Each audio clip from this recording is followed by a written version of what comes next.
بسم اللہ الرحمن الرحیم نحمدہ ونصلی علی رسولہ الکریم۔ 1 منٹ کا مدرسہ، سبق نمبر 80 الحمدللہ۔ آج سبق نمبر 80 ہے اور ہر سبق میں 5 چیزوں کا تذکرہ ہوتا ہے: ترجمہ نماز، ایک سنت، ایک کبیرہ گناہ، گناہ کے نقصانات، طاعت اور عبادت کے فوائد۔ ترجمہ نماز میں ہماری درود شریف چل رہی ہے وَعَلَىٰ آلِ ابراہیم، اور ابراہیم علیہ السلام کی آل پر، اس کا یہ ترجمہ ہوا۔ ایک سنت، کل بیت الخلاء کی یہ سنتیں بیان ہوئی کہ پہلے نمبر پہ پیشاب پخانہ کی چھینٹوں سے بہت زیادہ بچیں، کیونکہ اکثر عذاب قبر پیشاب کی چھینٹوں سے نہ بچنے سے ہوتا ہے۔ دوسرے نمبر پہ سنت کہ بیٹھ کر پیشاب کریں، کھڑے ہو کر نہ کریں۔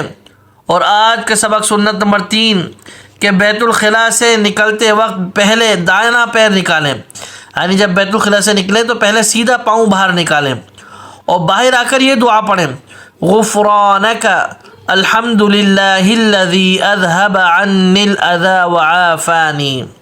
جب بھی بیت الخلاء سے باہر نکلیں اپنا تقاضا کر کے تو اس دعا کو پڑھنا چاہیے اور پہلے سیدھا پاؤں باہر نکالیں، یہ سنت ہے۔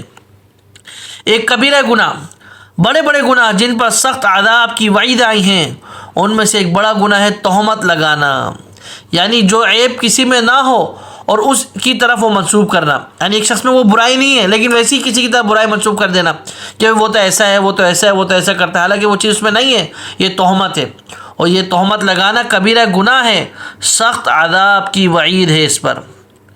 گناہ کے نقصانات، خیانت کرنے سے دشمن کا رعب ڈال دیا جاتا ہے، یہ بھی گناہ کا نقصان ہے کہ کوئی شخص خیانت کرتا ہے، اپنے کام میں، بولنے میں، لکھنے میں، پڑھنے میں، کسی کام میں بھی خیانت کرتا ہے تو دشمن کا رعب اس کے دل میں ڈال دیا جاتا ہے۔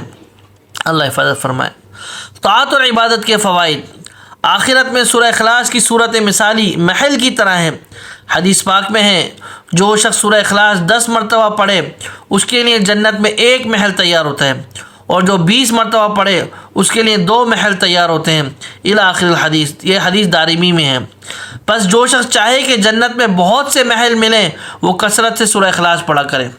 یہ طاعت اور عبادت کا فوائد ہے کہ سورہ اخلاص کی مثال محل کی طرح ہے، اگر آپ 10 مرتبہ پڑھیں گے تو جنت میں آپ کے لیے 1 محل بن جائے گا۔ کتنا آسان کام ہے، تو ہر شخص کوشش کرے۔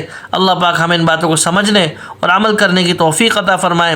وآخر دعوانا ان الحمد للہ رب العالمین۔